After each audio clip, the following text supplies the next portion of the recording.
In this video, I'm going to give you the answer of this question. The question is, in 1947, what president inaugurated the White House bowling alley? Well, I'll give you a list of the options, and here is a list of the options: Franklin Delano Roosevelt, John Fitzgerald Kennedy, Dwight D. Eisenhower, Harry S. Truman, and the correct answer for the question is Harry S. Truman. That's the answer. Hi, thank you so much for watching this video. If you find this video is very useful, you can help this channel to grow by subscribing this channel. Click this subscribe button and don't forget to like this video.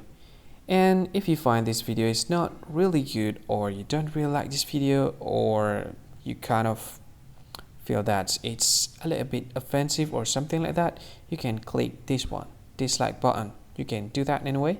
And if you want to share this video with your friend, you can share it by clicking this share button, and you can share it to any social media that you wish that is currently available at this time, like Facebook, Twitter, LinkedIn, and many others, right?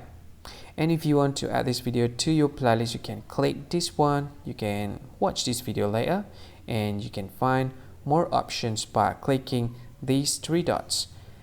And yeah, don't forget to subscribe. I think that's all of it. Thank you so much for watching this video, and see you again in another video. Bye bye. See you again.